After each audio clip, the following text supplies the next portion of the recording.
Hello, Dr. Magbo. Hello, Melinda. Thank you for having me. How are you? I'm doing very well, thank you, and Welcome excited to to the be. Global Virtual Summit 2025, Magbo. And before starting your session, I want to introduce you to our audience. Okay, sounds good. Dr. Magbo is thought leader and award-winning author, currently serving as the founder and managing director of Elim Technologies and Oasis Investment Consulting, DBA Idea Lab, 𝐑𝐞𝐧𝐞. She also represents Cameroon as an ambassador for women in data science with the certifications in PMP, Scrum, and expertise as a senior DevOps engineer. She excels in strategic operations efficiency. Dr. Atom has led impactful national and international projects across multiple sectors. In addition, she shares her expertise as an adjunct professor teaching strategic management, international business, and operations management at a top tier university. That was a really a great bio, Dr. Magbo, and the stage is all yours. And do you share your screen from presentation from your end, or can we share? If you can share, that would be Yeah. excellent. Okay. We will share. We will be sharing.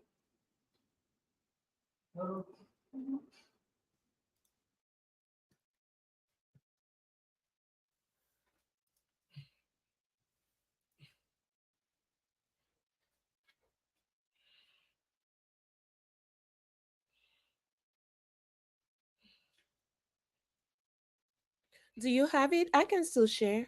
It's okay.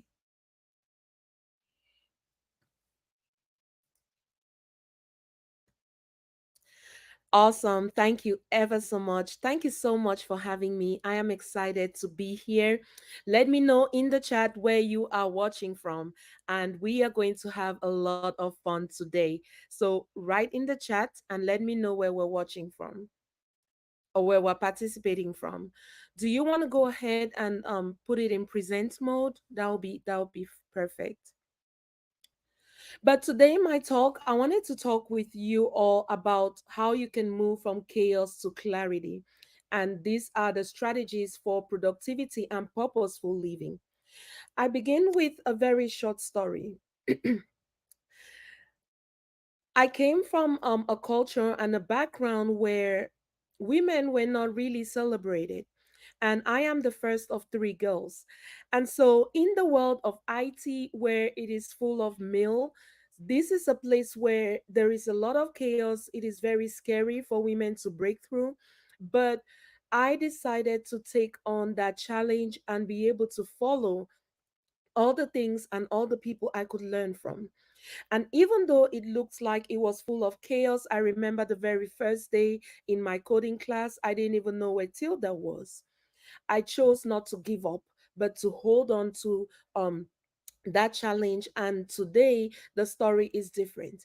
And now I am using all the knowledge I have been able to acquire and learn to be able to help businesses, small businesses, large corporates to make sense out of their data. And also utilize these new technologies to help them significantly improve their outcomes. And so today, I would like to help you unlock the path of your chaos. What is working? What is not working? Why are things not working? Do you even understand what your data is trying to tell you? This way, we can be able to switch from all the chaos and challenges happening around us to living purposefully and having a lot of productivity as we go along our businesses and as we provide value. The other focus of my presentation today is to showcase ways in which you can begin to provide even more value to your clients with precision. This means you're not taking a long time to satisfy their needs, but a much more shorter time because you're co creating these products with your clients. Next slide, please.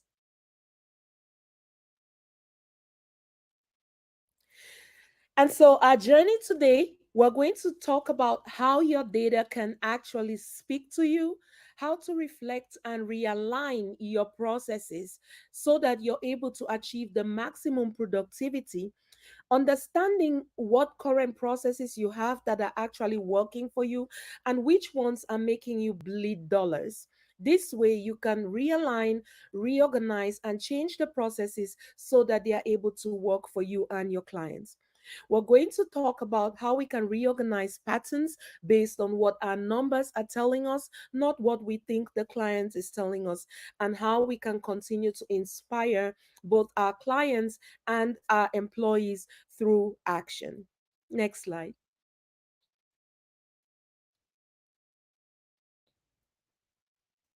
Thank you. And so I'd like to start. What are your pain points? Put in the chat. What pain points are you currently facing? What is the cause of chaos in your organization? Sometimes working with chaos is like putting your foot on the gas and accelerating with all the energy you have, but going in the wrong direction. Even if you put in all the effort you have, going in the wrong direction will not make it right. And on top of that, you are continuing to bleed dollars, and your best clients are getting frustrated. And so it causes mental stress on you, the organizations, or the owner of the organization. It causes a lot of loss of productivity and also diminished purpose. Your best clients, your best employees become disengaged because they are going through this period of seeing how you could change your priorities and be able to achieve more. But you're stuck in the sea of sameness, you're stuck in the cycles of frustration. You can be able to change this by just saying yes. And we're going to do a very brief exercise today. The next thing is loss of productivity. It doesn't matter how engaged you are or whether a system was built with all of the resources you have. If that system is not working, you need to take action to be able to change it. Because what is happening is that the system is slowly but surely eating all your profits.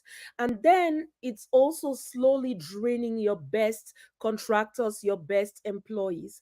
And you want to make sure that at any point in time when you're delivering value to your clients, you're actually producing that increased sense of purpose, that strong desire and wow factor for them wanting to engage with you. And so I'm asking you, what is chaos costing you right now? Think about it. What are your failed operations costing you? What we don't know is that it actually costs on average 20 to 30% of our total operating budget when we have failed operations. And so we need to be able to identify these issues, this chaos in our organizations, and fix them. Let's say you're even a small business owner. Now, it's costing you a lot more than the big corporates. And as small business owners, we don't even have the luxury of resources to be able to continue to stay on this trajectory. And so, this is one of the things I would like to point out. Take a step back, observe all of your processes, and look at which ones you can upgrade, which ones can you combine, what can you automate so you can actually free up the time for some of your best employees to be able to do much more value producing work. Next slide. Great. I love the comments. Excellent. Excellent. Keep the comments coming and the questions too. Now, let us talk to your data. Sometimes when I consult with my clients and I'm asking them, what do you think your data is telling you? Some of them tell me, well, I don't have data. Well, I want to highlight to you that you have data. The customer satisfaction surveys that your clients send out, the emails that you receive, the transactions, your analytics, all of those things. How do people respond to your products or services? That is all the data that you have. And sometimes we want to get to the point where we are actually collecting or receiving thousands of dollars, millions of dollars before we can start tracking the data. I want to encourage you. It starts from the little things. If you put out the process on day one, you want to start tracking what that process is doing. If you've had processes ongoing, you want to observe how those processes are affecting your clients and how they are also affecting the employees that work with them. And so, under your data and the story your data is trying to tell you, we want to look at the hidden stories. We want to also look at how those hidden stories can help us enhance our decision and give us much more clarity. This is where we begin to understand the patterns in our businesses and use the knowledge from the patterns to be able to improve our efficiencies. And so, analyzing your patterns will highlight where you're draining all the time, where you're bleeding all your dollars and profitability, and also reveal all the unexpected productivity windows that are occurring throughout your day. For example, for the corporate, where are you seeing all these gaps in knowledge? Is there a lot of duplication of efforts because all your departments are working in silos?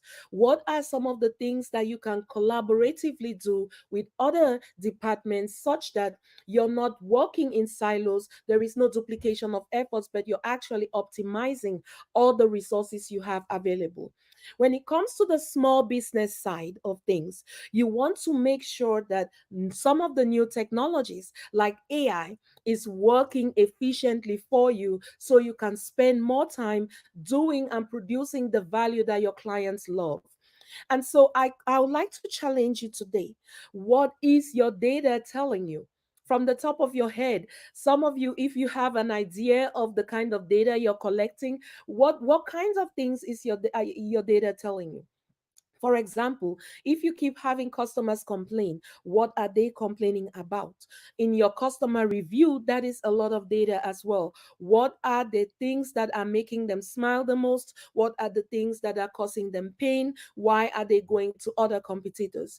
I guarantee you that will enable you to significantly improve your value. Even if it means tweaking it just by 1-2%, it will make all the difference. Okay. And so, in this space of let your data speak, it's like a baby.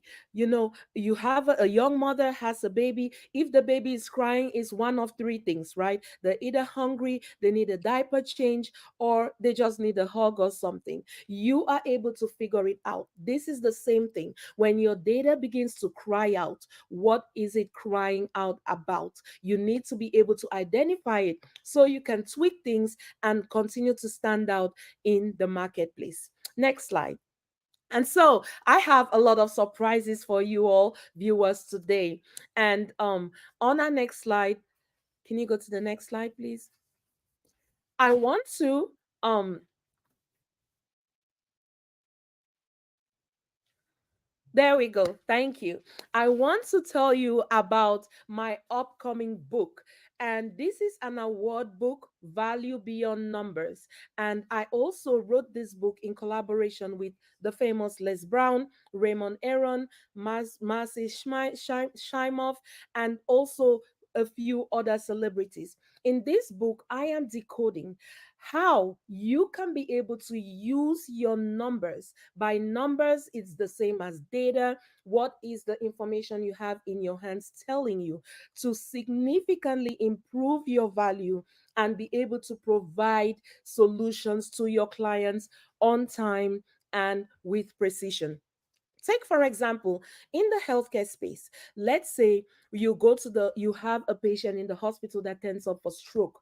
The doctor should be able to put in all the diagnostic equipment that will enable them intervene on that stroke before it gets worse. This is where we want to be at the bullseye with providing value for our clients. And so this book launch is going to be happening in Cameroon on the 3rd of July, how or the 2nd of July, sorry. However, I have a special offer for all of you on the call. If you would connect with me on LinkedIn and tell me one thing that stood out to you in this presentation, I would, if you are in the US, I would be able to send you a free copy of the book. If you are out of the US, I will send you a link to download my chapter of the book. So, guess what? I already started giving out freebies because this is how much I value you understanding your numbers and you making sense of your numbers. Okay, next slide. So this is an event happening in Cameroon. If you are calling from Africa, or you have and you are in the US, you have access, you're able to get this book. So I would like you to reach out to me and connect with me on LinkedIn. Now, when we have all of this data, what do we want to do with the data? Not to get overwhelmed, but first we want to schedule, be intentional about taking action with what we see. We want to schedule a time, a specific time, to review our processes, to review what our numbers are telling us, and to reflect on them so we can make informed decisions. Next, we want to question all of the assumptions. We want to challenge all the things that our data is telling us. What can we improve? If you say there's nothing for you to improve, then you are already shooting yourself in the foot, because there is always something you can improve. You can always provide more value for your clients. I also want to throw this out there, right? When you ask questions, don't ask questions to blame, but seek to understand. So we have all of these different tools that are available, the five whys, going through this process of why did this thing happen? Why did the customer ask this question? Will enable you change the trajectory of your life. Until you begin asking why, you will not be able to change it. And so, adjusting the approach is the third way, but what target or what strategies could we use to adjust this approach? I have covered some of these in my book. I also have a program that I run. It's called Momentum Builder, and when you connect with me on LinkedIn, I'll be able to showcase and show you how you can be able to build momentum and stand in the right rooms where your executive buyers are located, and be able to adjust your approach so that you are literally providing the value that your target market needs, not the value that everybody needs, but the value that your target market needs. And then in implementing these changes, you have to decide, are you going to implement them yourself? Do you have the expertise? Or are you going to get the fastest path to cash by outsourcing some or all of the process so that it can be done excellently and you can be on point? Next, we evaluate the results and continue to improve and change that cycle. So each time you go through this reflect and realign cycle, you are making sure that you are actually providing excellent value. Think about the phone that you currently have. Each time you've gone to upgrade your phone or upgrade your computer or any electronic, you're always looking for some added value. This is the same thing with your clients. They're always looking and interested in that added value you have for them. But do you understand where you can be able to glean knowledge, information, insight for the type of added value your clients are looking for? Knowing where to look for this information, knowing how to ask the right questions, knowing how to even interpret the information you have, and knowing how to implement, translate that information into value makes the whole difference. And doing this a lot faster in an automated fashion is what will make you stand out in the marketplace. And I can certainly help you do that. Next slide. And so as we begin to look at the different things that we're going through in our businesses, I want to encourage you. Please go to the next slide. I would like to encourage you to adopt some version of this core question framework. Be honest and ask yourself, what is currently working? What are some of the practices that are consistently producing results? These are your foundation for growth. And then ask yourself, what is not working? Assess why those processes are not working or why you're struggling with them, and seek opportunities for intervention so that you can be able to eliminate the chaos in your organization and within your employees. This will significantly improve your employee engagement. The next question for this core question framework is, what is missing? What can take you from idea stage into productivity in the right rooms, on the right table discussions, and get those checks coming to you? You want to recognize all those gaps and change your approach and continue to adopt the right approach as fast as you possibly can. And then asking, what next? What are the next steps? And I want to challenge you to continue to focus on high impact changes that you can implement immediately. One of my coaches told me, you need to learn how to procrastinate on distractions. The more you procrastinate on distractions, the more you have time to be able to do the work that will actually add value to your clients. Next slide.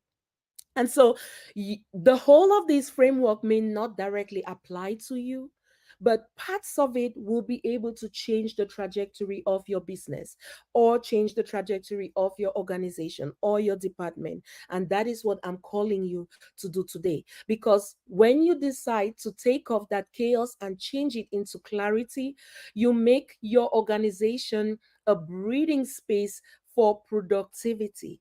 You cannot stop the productivity that begins to happen.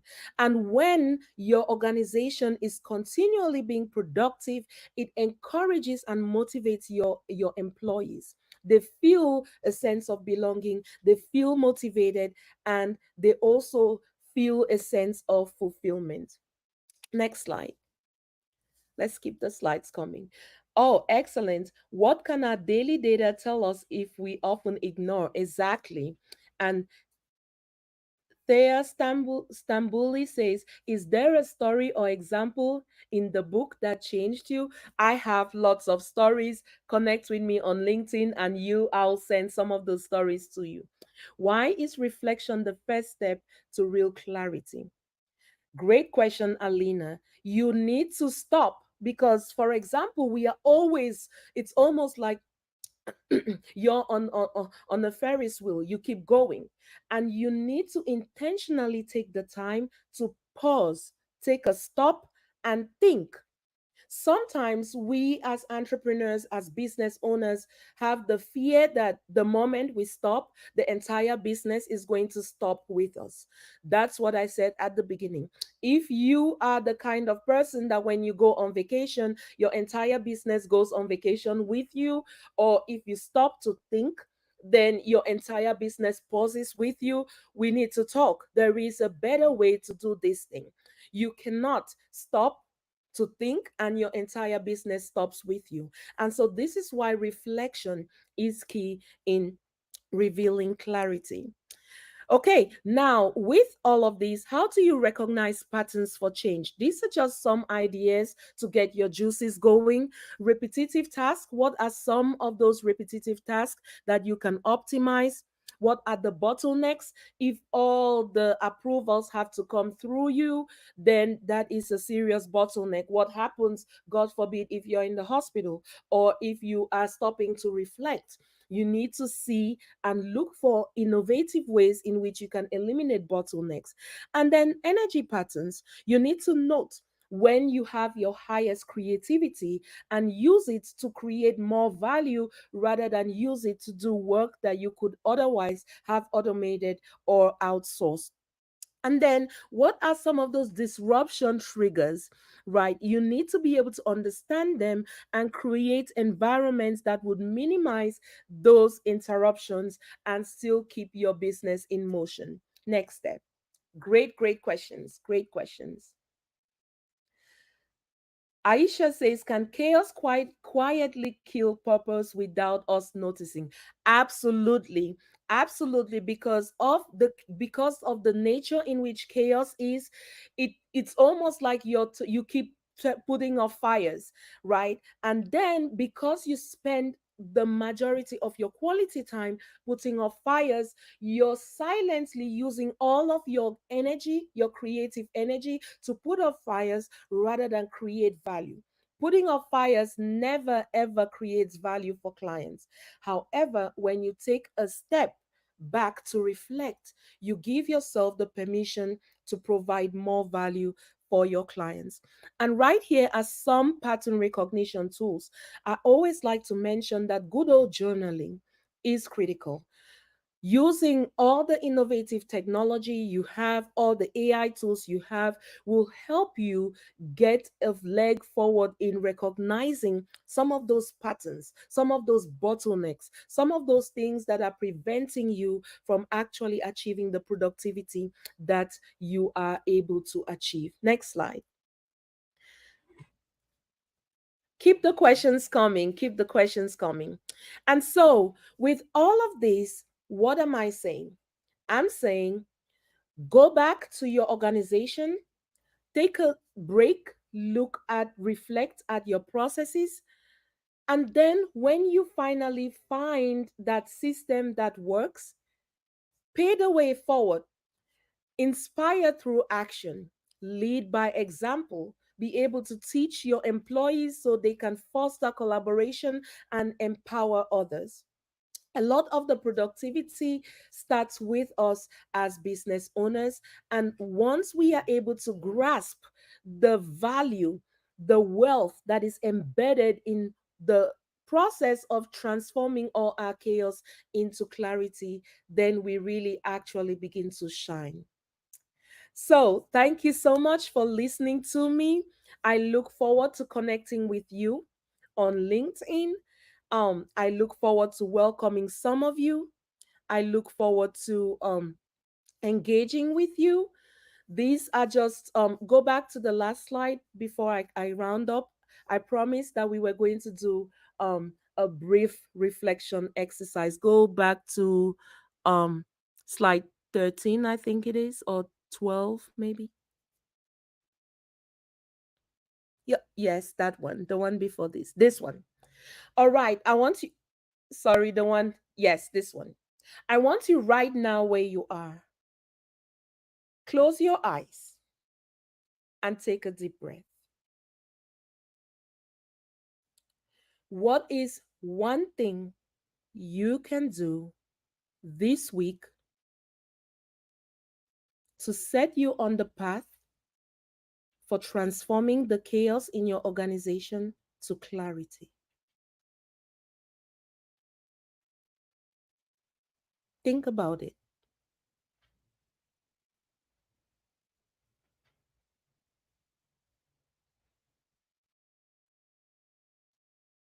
Now, think about a good day and time this month where you can actually schedule a reflection session to think. I guarantee you, scheduling, even if it's 10 minutes, 5 minutes, 10 minutes, 15 minutes, however much time you have available, remember you have the whole month. Schedule it, block your calendar, and invest in your organization, invest in your business by using that time to think and reflect.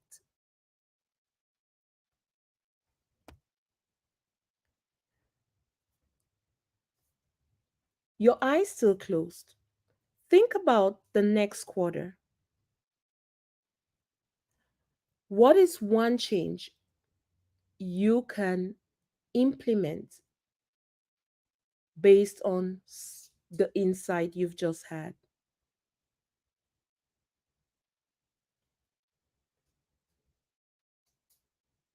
Make sure to focus on high impact adjustments that will address clear patterns or lead you in the path of clarity.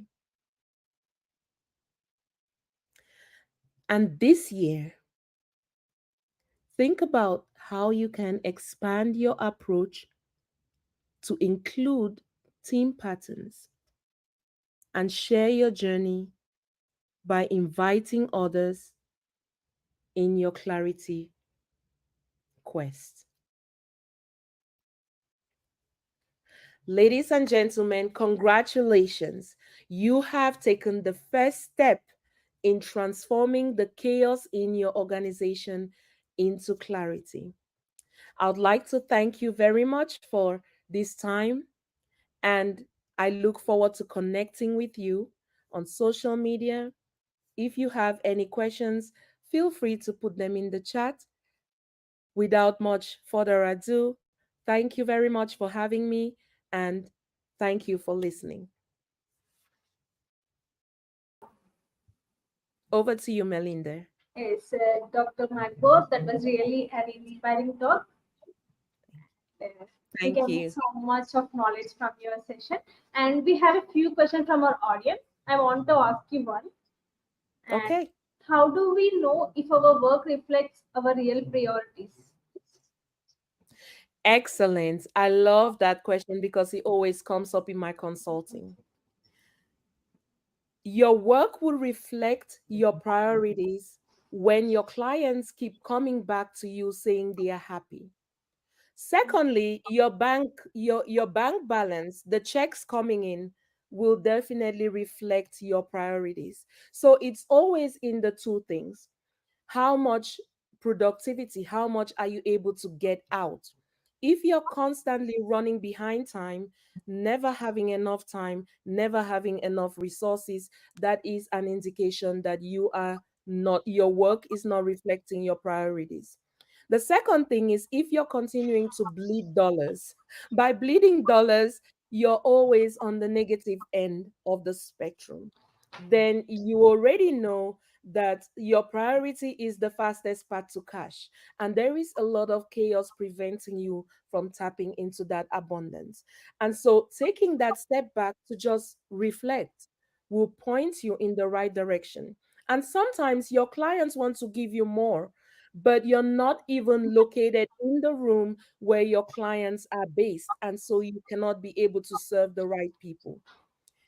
And so those are some of the things that can help point you in the right direction. Again, your data would give you a lot more value and insight that will help you change your practices. Yes, that was a great answer. We got your answer, Dr. Magbo. And thank you so much for your valuable time. And Thank you. yes, be on the backstage and please join the next session. Sounds good. Thank you very much. And I look forward to seeing you soon. Thank you so much. Bye bye.